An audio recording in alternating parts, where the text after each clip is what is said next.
성도 여러분, 오늘도 주 안에서 평안하십니까? 샬롬입니다. 샬롬.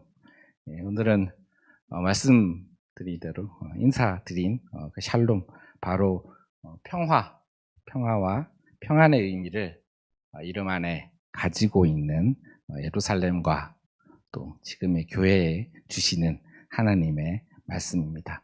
예루살렘의 살렘은 평화고요. 예루는 장소라는 뜻입니다.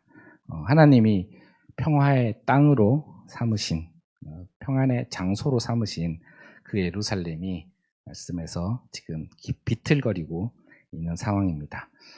어떻게 하나님이 평화의 장소로 삼으신 그 예루살렘이 비틀거릴 수 있냐, 어떻게 그럴 수 있냐라고 생각하시는 분이 있을지 모르겠지만, 이 땅의 것들은 스스로의 힘으로는 영원하지 않습니다. 완전하지 않습니다. 이 땅에 예루살렘이 그렇고, 우리가 살고 있는 이 나라가 그렇고, 또 이곳 서울이 그렇습니다. 하나님께서 예루살렘을 위해서 많은 선지자들을 보내서 경고하셨는데, 예루살렘이 아마 그렇게 생각했던 것 같습니다. 에이, 무슨 그런 일이 있겠어 하면서 경고를 무시하고 교만하였습니다. 그래서 평화의 장소가 되어야 할 그 이스라엘이 지금 이제 평화의 땅이 아니게 되어버렸습니다. 말씀에서 보신 듯이 비틀거리게 되었습니다. 그 비틀걸음 치게 되었다고 하는데요. 비틀걸음 치면은 어떻습니까? 비틀걸음 치면 넘어지기 십상입니다. 비틀비틀 하면은 가고자 하는 곳으로, 가고자 하는 그 목적지로 제대로 갈 수가 없습니다.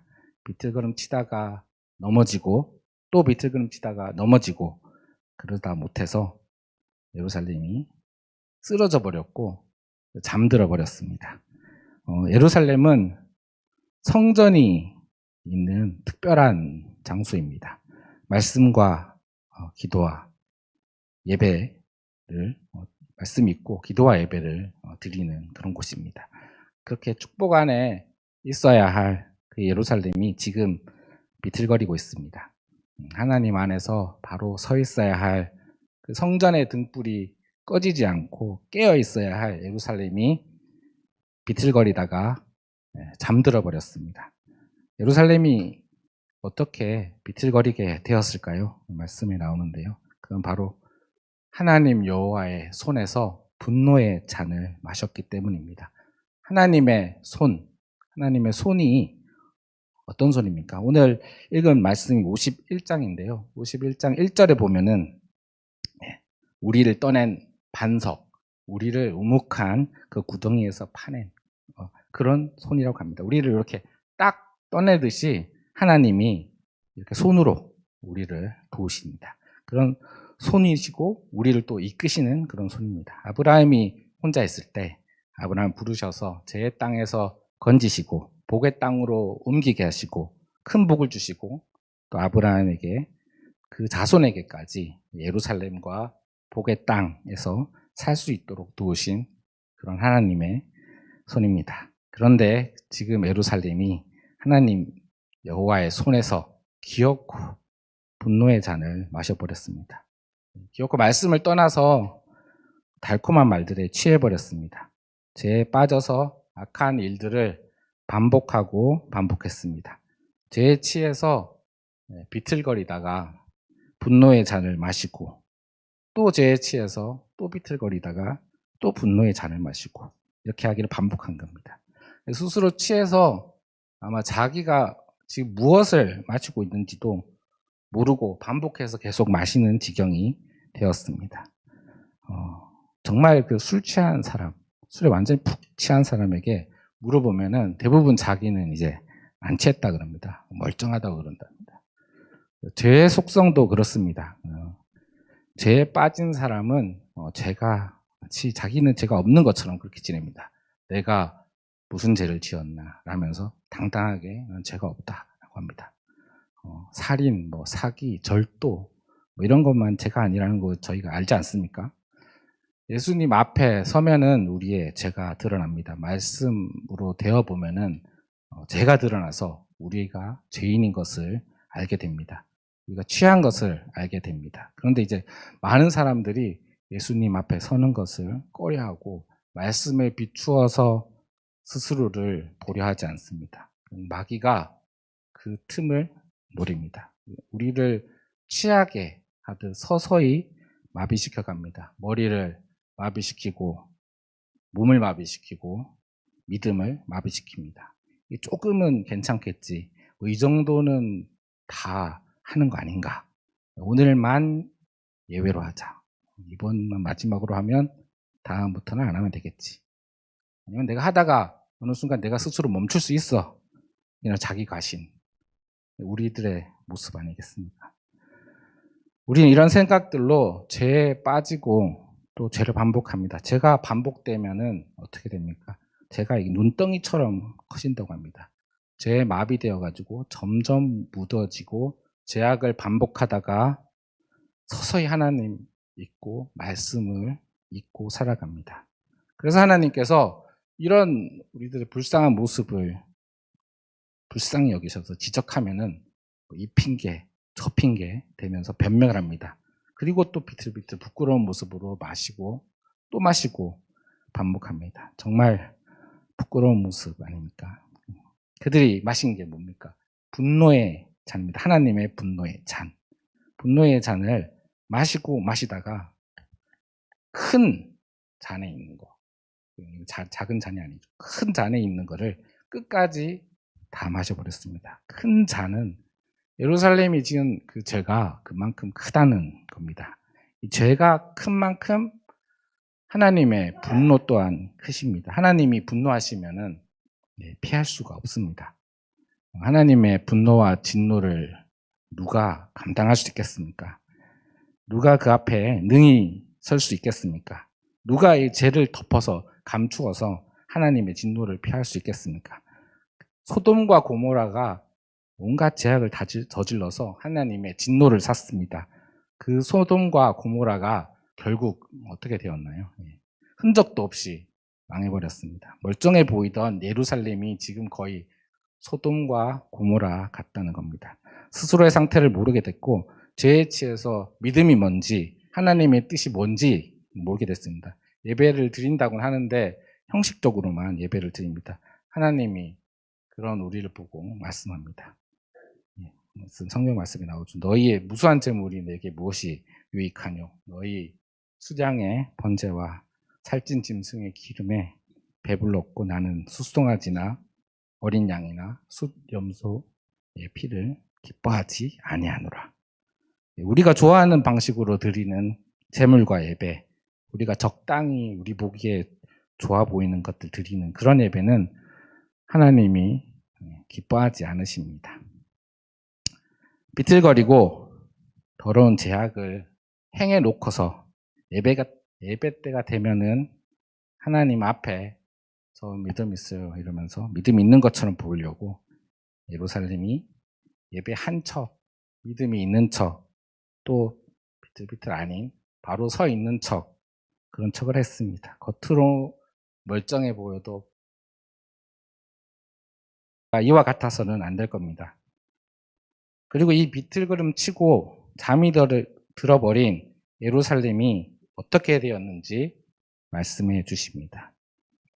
이 예루살렘을 바르게 이끌어줄 인도자, 목자, 그 비틀거리는 예루살렘 안에 있는가 하는 겁니다. 아니요, 그렇지 못했습니다. 하나님이 말씀하십니다. 18절에 나옵니다. 내가 낳은 모든 아들 중에 너를 인도할 자가 없고 내가 양육한 모든 이들 중에 그 손으로 너를 이끌 자가 없도다.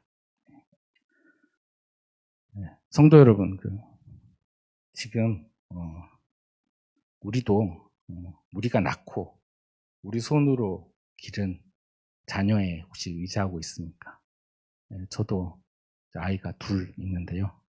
사회생활 하다 보면은 부모인 사람들은 자녀들에게 어떤 교육을 시키는지 자녀가 어떤 학원을 다니는지, 누가 어떤 학원을 보내는지, 이게 아주 중요한 관심 사항입니다. 사람들에게.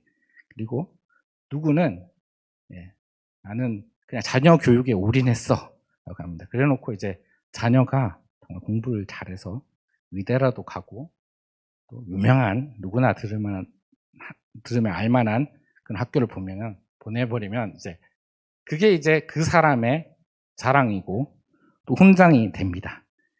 잘 내가 키우면은 이 자녀가 무엇을 해줄 것으로 큰 기대하고 있습니다. 아니면 뭐라도 해주겠지. 그러고 기대하고 있습니다. 우리도 그런가요? 자녀들도 부모의 인생에 의지할 거 없고 부모도 자녀들에게 그 인생을 의지할 건 없습니다. 아브라함이 늙어서 아들을 낳았죠.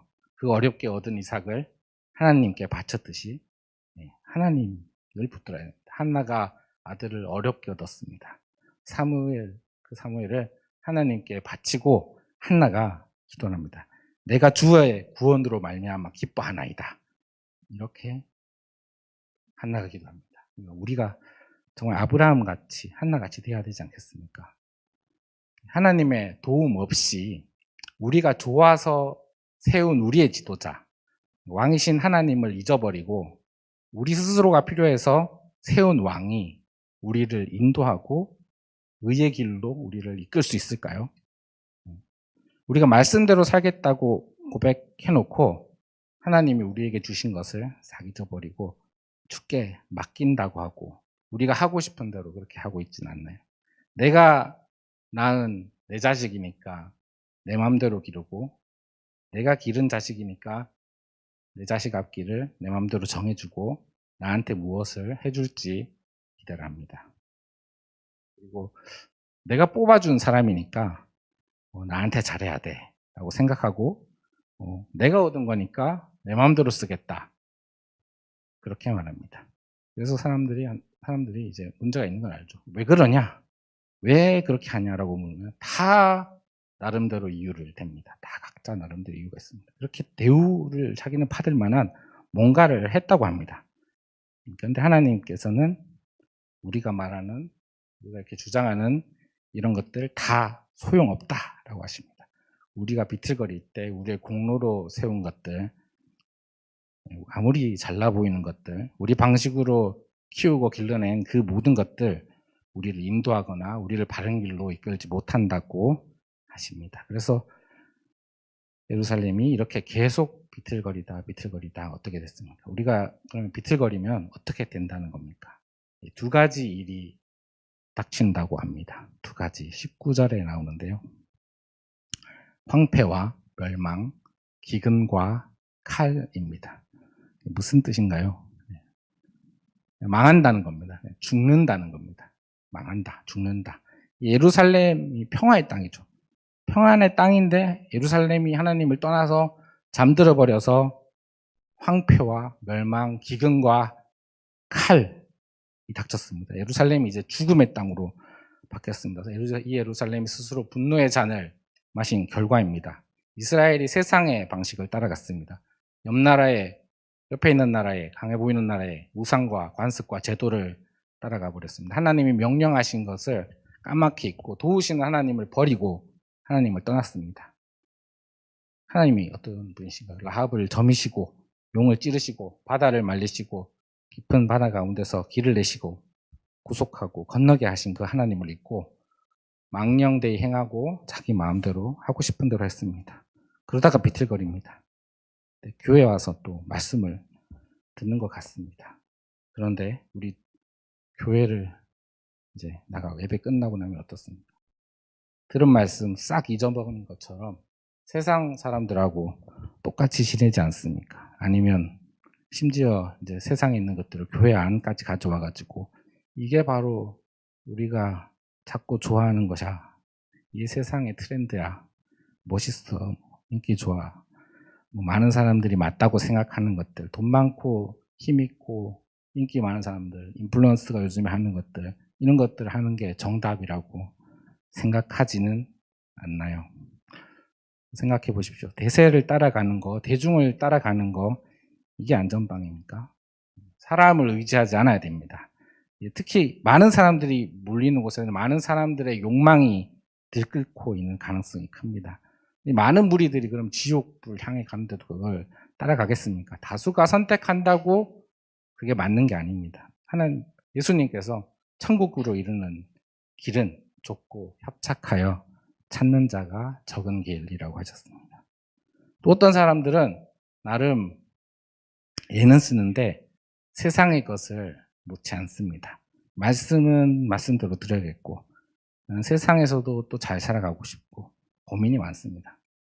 말씀도 들으면서 나는 세상도 따라가고 둘 다 하고 싶고, 둘 다 하고 싶은 거죠. 어쩐지 어정쩡하게 이것도 아니고 저것도 아니고 절정점을 찾는다고 뭔가를 막 찾고 있습니다. 예루살렘이 하나님 아는 지식이 없어서 망했다 라고 하십니다. 그렇듯이 하나님이 누구신지 모르면 망합니다. 하나님의 말씀은 양날의 검입니다. 어정쩡하게 있으면 안 됩니다. 축복과 저주의 말씀 중에 하나님이 택하라고 하십니다. 어디에 설 건지 물어보십니다. 근데 이 중간쯤 내가 어디 서 있으면 맞다라고 해주시는 하나님이 아닙니다. 믿음으로 잘 택해야 됩니다. 합리적으로 보이는 거, 많은 사람이 선택하는 거, 이런 것들을 선택하는 것이 아니라, 우리가 아까도 기도하셨죠. 믿음으로 그 누룩을 잘 분별해내야 됩니다. 세상의 방식이 누룩처럼 섞여 들어와서 이 예루살렘을 교만하게 만들었고 그물에 걸리게 했습니다. 그래서 황폐, 멸망, 기근, 칼이 예루살렘을 덮쳤습니다. 더 안타까운 것은 예루살렘을 위해서 슬퍼해 줄 자가 없습니다. 아무도 위로해 줄 자가 없습니다. 예루살렘에게 닥친 황폐와 멸망, 기근과 칼, 이건 하나님이 수많은 경고, 질책에도 예루살렘 스스로가 자초한 겁니다. 다니엘서에 나오는 예루살렘 성전에서 탈취한 금, 은 잔으로 술을 부어 마신 그 벨사살처럼 예루살렘이 분노의 큰 잔을 마시고 또 마셨습니다. 교만을 계속 반복했습니다. 서로 잔을 부딪히면서 하면 그랬겠죠. 괜찮다, 괜찮다. 우리 서로 괜찮다. 잘했다, 잘했다. 그러면서 제 시강조입니다. 그렇게 막 서로가 서로에게 해놓고 지금은 이제 아무도 없습니다. 슬퍼할 자가 없고 아무도 위로해 줄 자도 없습니다. 교회가 이 사회에서 돌아가는 방식대로 돌아간다면은 교회가 유명한 사람 많이 길러냈다. 유명한 누가 다닌다. 뭐 몇 명이냐. 교회가 얼마나 크냐. 이런 것들이 교회의 자랑이 되고 성도의 자랑이 되는 게 과연 맞습니까? 예수 그리스도가 머리 대신 그 교회에 우리 스스로가 벨사살처럼 교만해서 스스로 머리가 되려고 하고 있지는 않는지 돌아봐야 됩니다.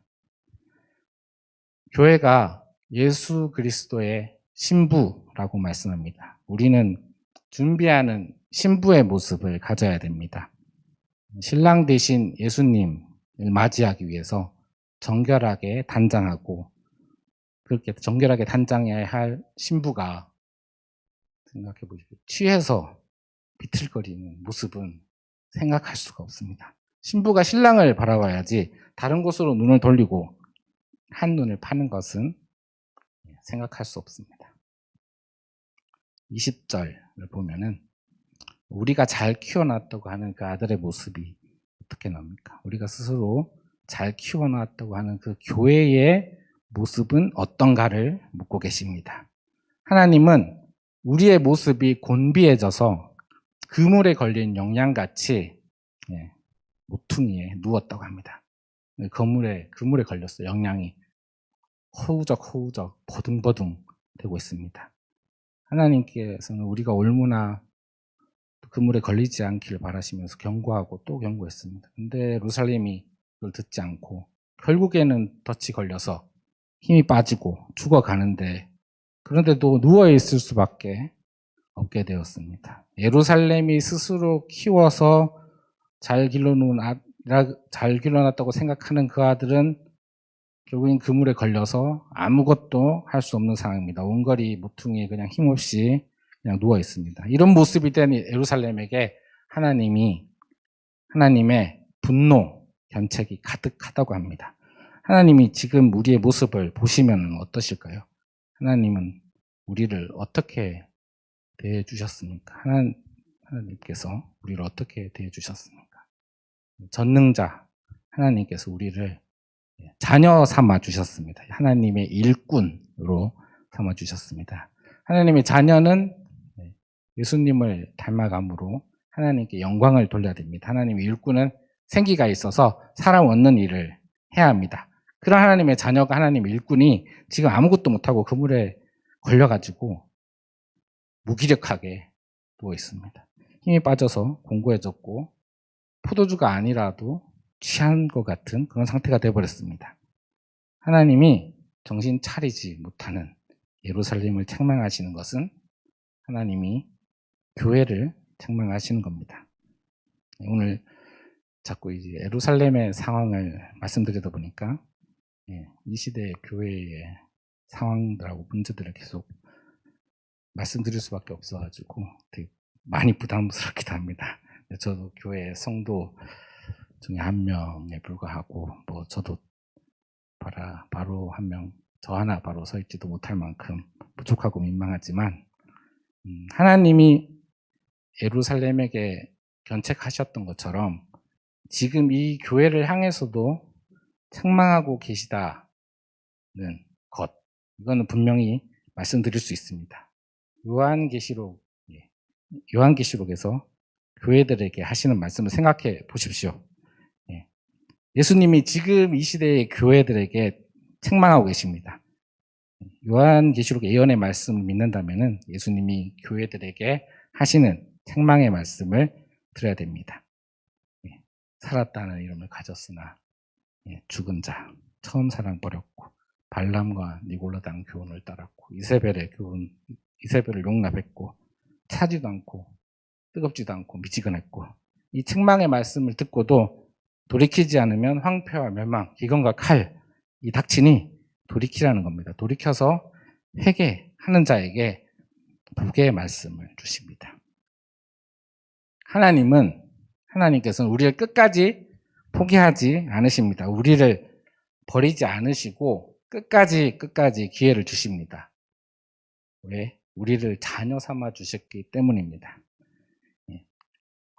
시온이, 예루살렘이, 우리가, 교회가 이렇게 일어난다고 하죠. 여호와께서 나를 버리시며 주께서 나를 잊으셨다. 우리가 이렇게 얘기할지라도 하나님은 이렇게 말씀하십니다. 여인이 어찌 그 전 먹는 자식을 잊겠으며 자기 태어난 아들을 긍휼히 여기지 않겠느냐. 그들은 혹시 잊을지라도 나는 너를 잊지 않겠다고 하십니다. 얼마나 은혜가 되는 말씀입니까? 우리를 잊지 않는다고 하십니다. 그리고 이제 예루살렘에게 말씀합니다. 지금 이 시대의 교회에게 말씀합니다. 깰지어다 2번 반복해서 말씀합니다. 정말 깨라는 거죠. 52장 1절에서 또 말씀합니다. 시온이여 깰지어다 힘을 낼지어다. 이제 일어서라고 합니다. 잠에서 이제 깨어나서 일어서야 됩니다. 빛이신 하나님께서 우리의 잠을 흔들어서 이렇게 깨우십니다. 빛이 딱 비추니 잠에서 깨어야 됩니다. 일어나야 됩니다. 어두운 죄에서 벗어나서 하나님을 봐야 됩니다. 이제 만물을 새롭게 하시는 하나님께서 이 모든 것을 바꾸시기로 하셨으니 깨어서 새롭게 일어나라고 하십니다. 깨어서 일어나라 하시는 건 회개하고 돌이키라는 말씀입니다. 우리의 죄가 많지만 찌들었지만 예수님께 진실로 회개하면 그 어떤 죄라도 그 피로 깨끗해집니다. 이 황폐했던 이 곳을 하나님이 바꾸십니다. 51장 3절 말씀입니다. 나 여호와가 시온의 모든 황폐한 곳들을 위로하여 그 사막을 에덴 같게 그 광야를 여호와의 동산 같게 하였나니 그 가운데에 기뻐함과 즐거움과 감사함과 창화하는 소리가 있으리라. 위로의 하나님이십니다. 이제 깨어서 들으라 하십니다. 21절 포도주가 아니더라도 취한 자여 이 말을 들으라.